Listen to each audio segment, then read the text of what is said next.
महाराष्ट्र माझा, प्रत्येक गावातून आणि प्रत्येक जिल्ह्यातून थेट तुमच्यापर्यंत।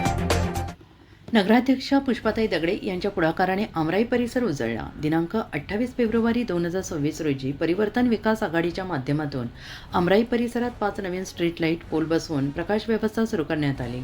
नगराध्यक्षा सौ पुष्पाताई हरिश्चंद्र दगडे यांच्या पुढाकाराने हे काम मार्गी लागले असून परिसरातील नागरिकांकडून त्यांचे सगळीकडे कौतुक होत आहे। हे काम प्रभाग क्रमांक 7च्या नगरसेविका सौ नेहा निलेश शिंदे यांच्या पाठपुराव्यामुळे मार्गी लागले। तसेच माननीय उपनगराध्यक्ष श्री संतोष पाटील तसेच गटनेते श्री महेंद्र चंदन यांच्या मार्गदर्शनाखाली पूर्ण करण्यात आले। त्यावेळी पाणीपुरवठा सभापती सौ सुचिता खोत यांची उपस्थिती लाभली। या कार्यक्रमात श्री मंगेश अगावणे, श्री भगवान देशमुख, शंकर पवार, श्री जमील खान तसेच आमराई परिसरातील महिला वर्ग मोठ्या संख्येने उपस्थित होते।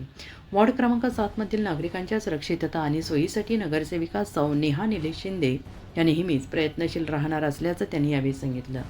नवीन स्ट्रीट लाईटमुळे परिसरात सुरक्षिततेची भावना निर्माण झाली असून नागरिकांनी समाधान व्यक्त केलं आहे। महाराष्ट्र माझासाठी जगदीश दगडे, रायगड। महाराष्ट्र माझाला सबस्क्राईब करा आणि बाजूचा बेल आयकॉन प्रेस करून मिळवा आपल्या परिसरातील ठळक आणि ताज्या घडामोडी।